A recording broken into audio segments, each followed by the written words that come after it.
Hello, and welcome to Shadow Me Next, a podcast where I take you into and behind the scenes of the medical world to provide you with a deeper understanding of the human side of medicine.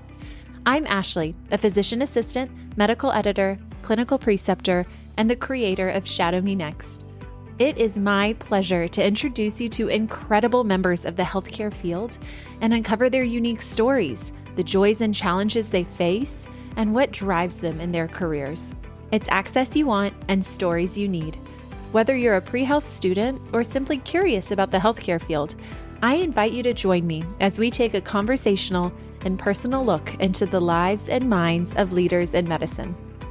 I don't want you to miss a single one of these conversations, so make sure that you subscribe to this podcast, which will automatically notify you when new episodes are dropped, and follow us on Instagram and Facebook at Shadow Me Next, where we will review highlights from this conversation and where I'll give you sneak previews of our upcoming guests.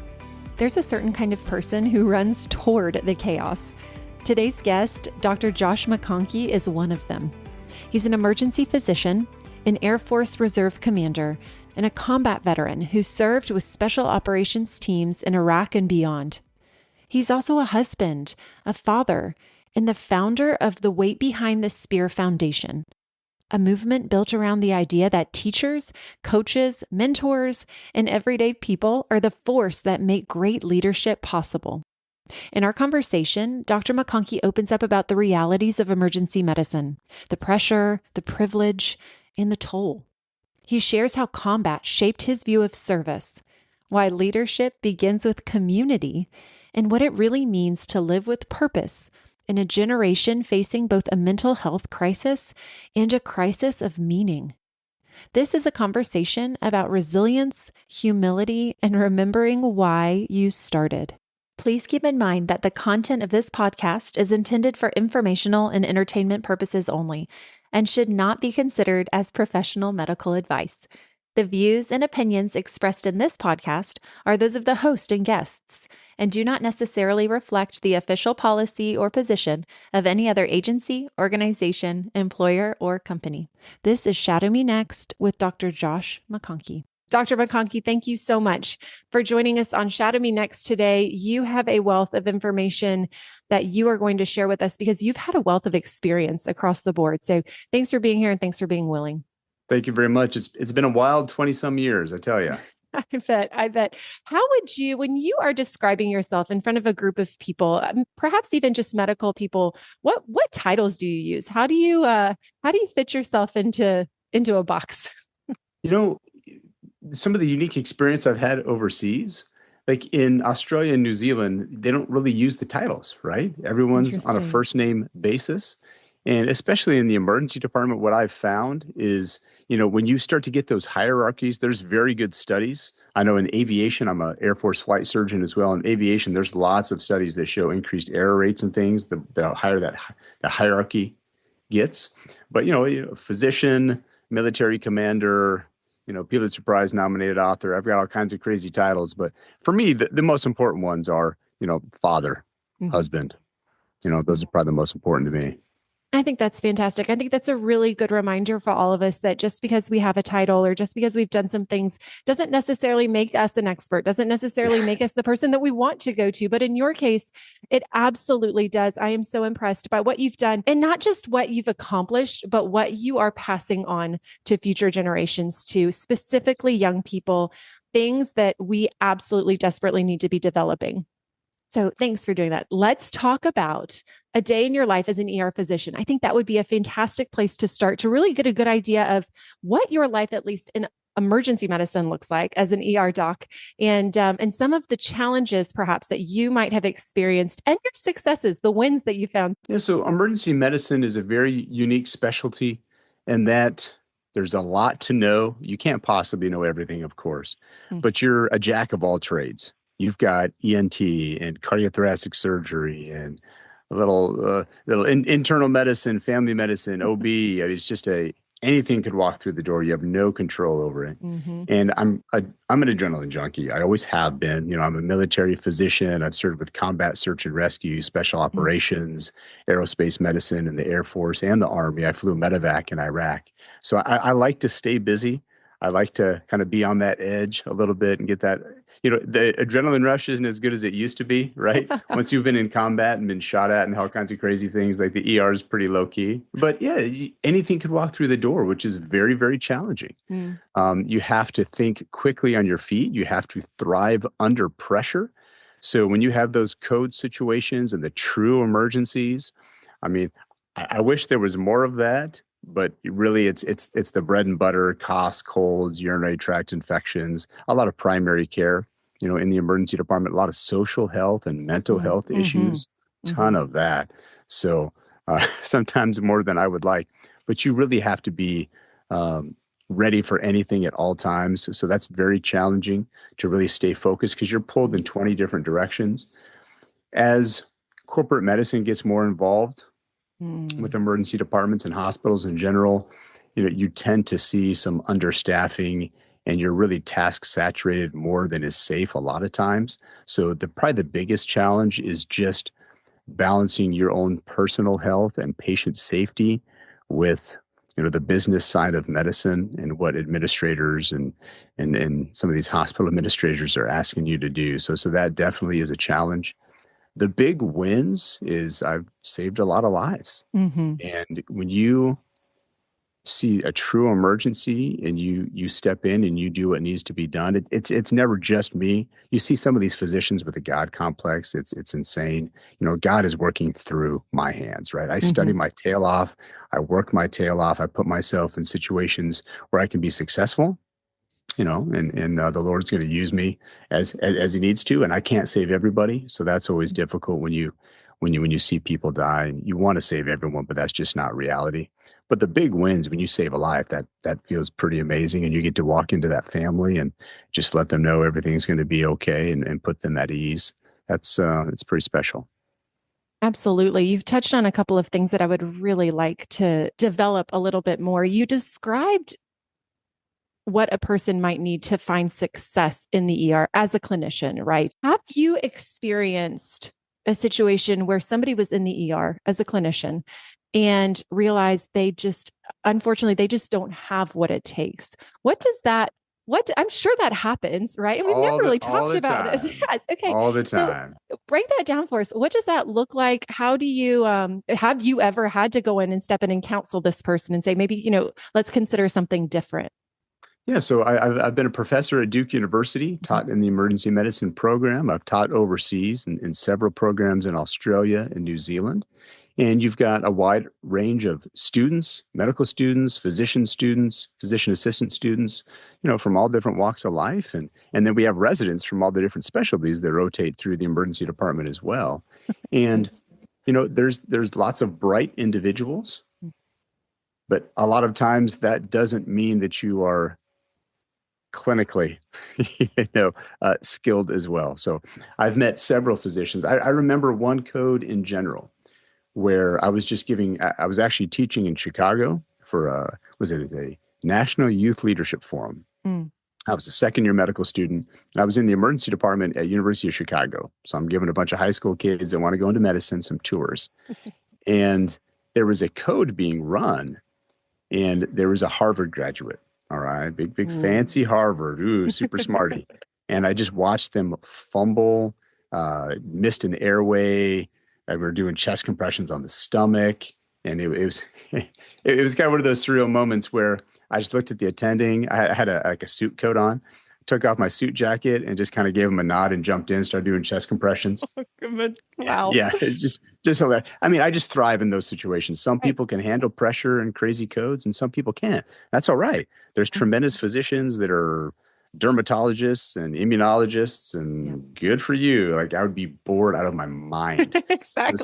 Some people just can't handle those code situations. I found when things get crazy, when it's super stressful, I'm just smarter. That's when my mind clicks. That's when things work for me.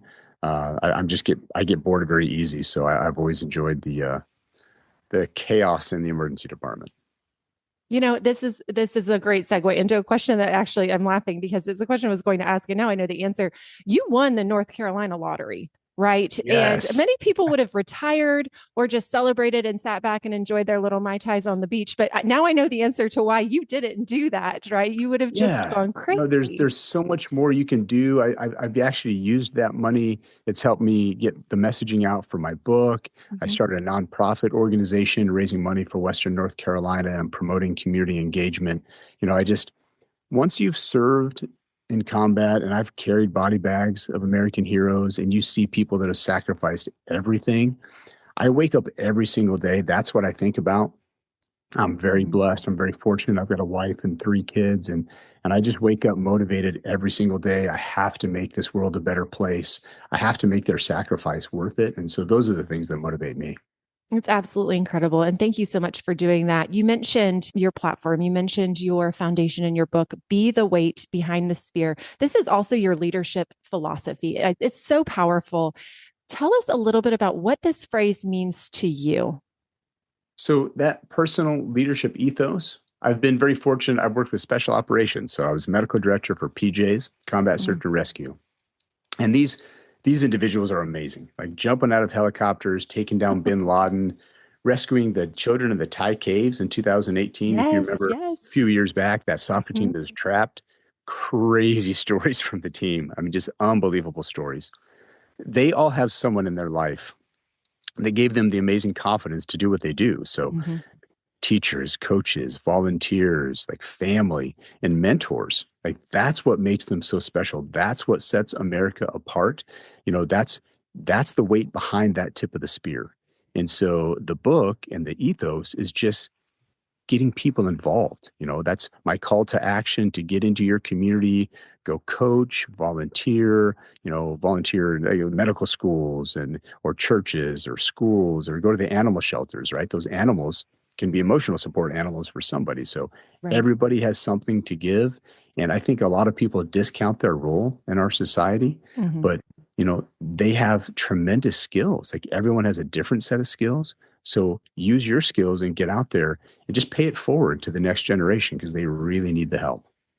Absolutely. And I think it's a wonderful, and I'm sure you have stories where perhaps you met somebody who was either was struggling in some way, shape, or form, whether it was mental health or maybe it was just confidence, and you saw leadership capabilities in them, but they just needed that push. And I think sometimes that push is actually them diving into these situations where they give back Yeah. first, right? And for a lot out there, I know a lot of students and people wanting to look into health professions are familiar with The Pit, that TV show. Yes, yes. I haven't got to watch it myself, but I did see a bunch of articles when it was nominated and won several Emmy Awards.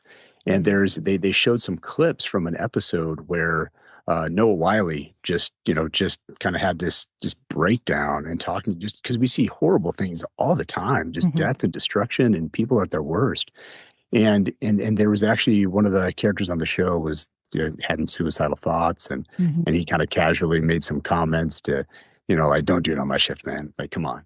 Like, and it kind of tried to make light of it, but really pulled them Yeah. back into the fold. And man, there's a lot of mental health issues in healthcare in general. There's higher rates of depression and suicide. They tell you that when you start school, and Yeah. and you do see that with colleagues. I know I've lost some friends from high school and college to suicide. I don't know if any of my medical school classmates yet. Mm. Hopefully not. My goodness. Yeah. But those are things that everyone has a breaking point. And really, if you're looking at some good take-home messages, so working with special operations, these people are the toughest mentally and physically.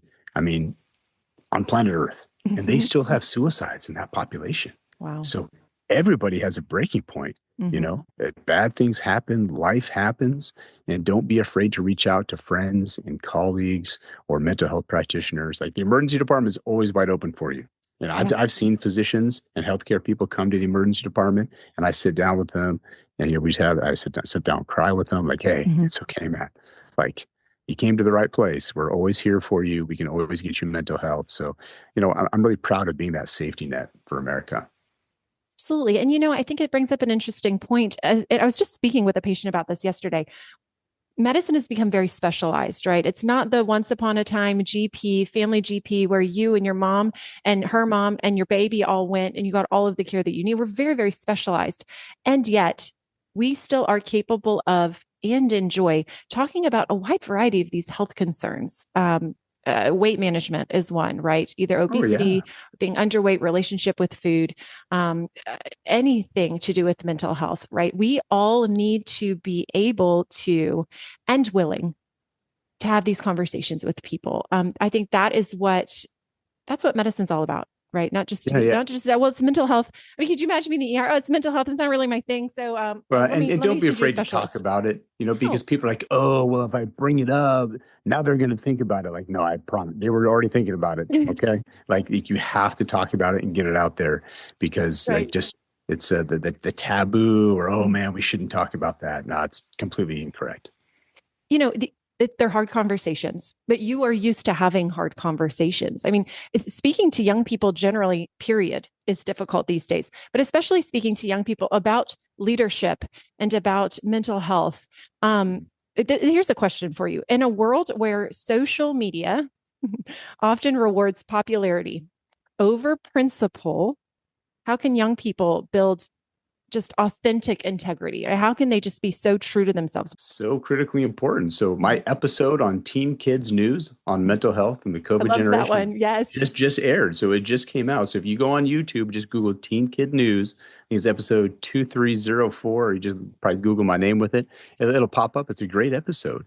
But you have to get out there and get engaged in person. So, social media, it's a blessing and a curse. I know it's part of everyday life now, but we are still social creatures. Like Mhm. human beings have been social creatures for thousands and thousands of years. It didn't just magically stop because of COVID and YouTube videos and TikTok. Okay.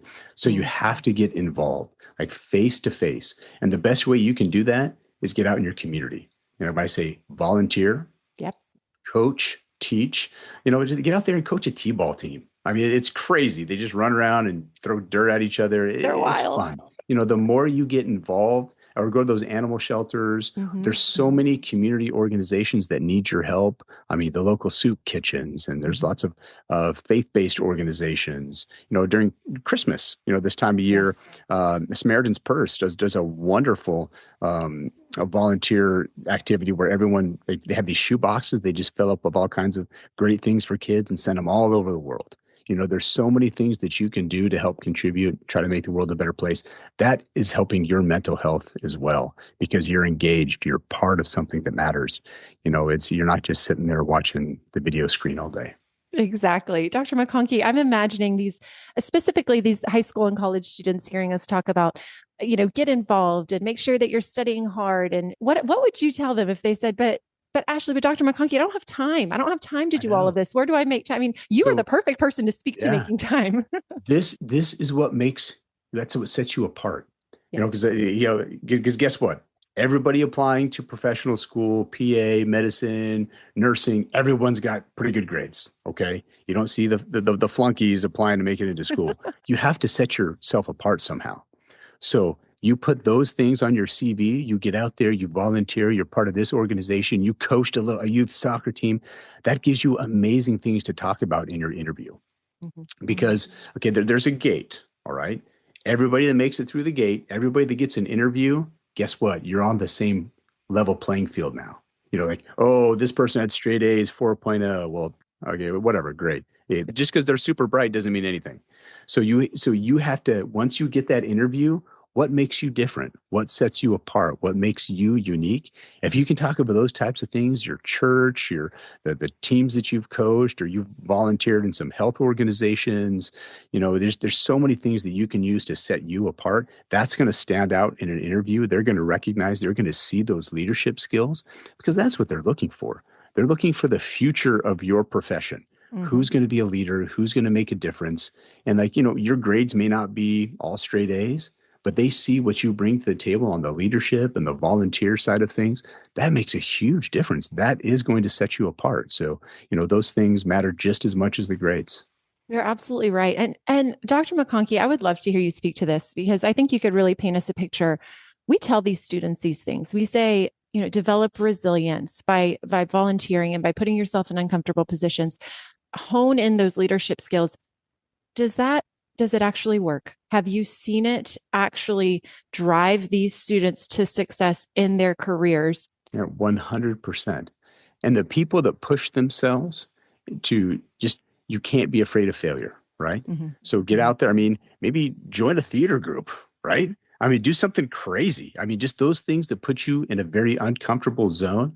I did West Side Story in high school, and that was exhausting. I mean, I was a wrestler. I played baseball, and the craziest thing I did was it was West Side Story, and it was fantastic. I learned a lot about myself.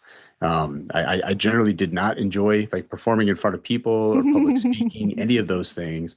And those types of things, getting you out of your comfort zone, make you a better person. It's going to make you a better physician or physician assistant or whatever healthcare profession you go into, because you're going to be put in some very, very uncomfortable situations. I've seen some crazy mental health issues or like family members that just go absolutely berserk when they get bad news. I mean, just there's things you just can't anticipate. And the more comfortable you get with being uncomfortable, you're going to stay cool. As cool as the other side of the pillow, right? You're going to take care of what needs to take care of. You're going to be a professional, and it's just experience as much as you can. Travel, like healthcare around the world is very, very different. I worked in Australia, New Zealand. I have an Irish medical license as well. I haven't worked there yet, but when I retire, I hope to chill out in Europe for a little bit. But just all of those different unique things. Medicine is medicine, right? It's all the same textbooks and the science, but the healthcare is very different because the resources are different. I've been to Rwanda, like Central Africa, and they have fantastic physicians, but just not a lot of resources. So, things are different. So just, get out there, travel, volunteer. There's lots of things you can do. It's so interesting. And you never know, we all had hopes of going into medicine when we were younger, but you never know where that's going to lead you. And it's so funny now that you mentioned performing in West Side Story and putting yourself in these positions that are uncomfortable. You are running to be Lieutenant Governor of North Carolina. And I mean, would you have ever considered doing that back when you were trying to develop some resilience as, a high school student, maybe? Well, never in a million years. And just what I've seen in 22, 23 years in healthcare and the military and just you have to realize that most of these politicians know absolutely nothing about healthcare. And so we need more leadership and healthcare leaders in politics. The decisions that you see made, wow, if they even had the basic understanding, they probably would have made some different decisions. So, just having some purpose-driven leadership, or we're going to start right here in North Carolina. How can we support our healthcare professionals who are looking at a role in politics? Physicians in general. So what I learned, I ran a congressional race a year and a half ago. Physicians live in a bubble.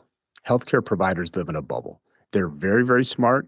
They love medicine, and they just do that. But what they don't realize is everyone around them, like your politicians, and because a lot of them are attorneys, right? And we all love attorneys in healthcare, right? So, with all these decisions and the policy is being made by people that don't know what they're doing, you have to get involved politically because it affects your patients. It affects their access to care. Right here in North Carolina, they've passed a bill, HB 67. And so, a lot of physicians aren't even aware of it. But what they did is they basically removed the USMLE requirement and residency requirements for rural physicians. Anybody from overseas, foreign physicians can go practice in rural North Carolina. They don't even have to pass the USMLE now, which is crazy. So what you've really told rural healthcare providers, rural healthcare, your rural patients is, your physicians don't have to be quite as qualified, we know it's hard. So, and we won't get into the whole politics of it, but just at the end of the day, it was a bad decision. And I think if we had some more healthcare providers in politics, we probably could have come up with some different ideas there, like what we've done in Nebraska. There's a rural health opportunities program for, people from rural areas are more likely to go back to rural areas to practice. So you give them slots in medical schools. It was called RHOP, Rural Health Opportunities Program. I was a part of that program. And I still work in rural Nebraska. I fly out there and work about every month or every other month just to help out. So, there's we need more providers in healthcare. So like for me, if you guys go to strongernc.com, you can learn about kind of me and my platform. And I would love to have you on the team. I need the help. Absolutely. StrongerNC.com. I'll tag that in the show notes below. Before I get to our final question, Dr. McConkey, this is something on the show called Quality Questions. And it's where you and I talk about an interview question that either you've heard or you've asked in the past that has been memorable for one reason or the other. It's to help these pre-health students really develop a cache of interview questions to prepare for. Do you have a quality question for us? Before we hear Dr. McConkey's quality question, keep in mind that there's more interview prep, such as mock interviews and personal statement review, over on shadowmenext.com. There, you'll find amazing resources to help you as you prepare to answer your own quality questions. Yes. So this question I was asked in Kalamazoo, Michigan for residency. And I'll never forget it because it was the stupidest thing I've ever heard. So they sat down, and you can kind of get the feel for a program because you're going to meet the other residents when they're doing interviews. They sat down, and always be prepared for bizarre questions. They just kind of see how you react. So they asked, if you could be an animal, what animal would you be? And this is after you've already done like 8 or 9 interviews. You've been asked a million questions. It was just so utterly ridiculous. I was like, a shark. Like why? I like it. Like, oh my gosh, I love sharks growing up. Okay. Like I read all the books, Jaws, Yes. Shark Week is fantastic, but just, so you just be prepared for, everyone asks the same questions, as far as like leadership or what things have you done for volunteer.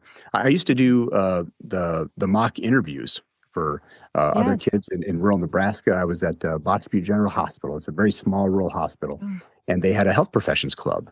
And so these kids were all trying to get into colleges and professional schools. And I would sit them down and just grill them and ask some of those questions. But, what things set you apart? And I said before, those interviews, like once you get that interview, like your foot's in the door.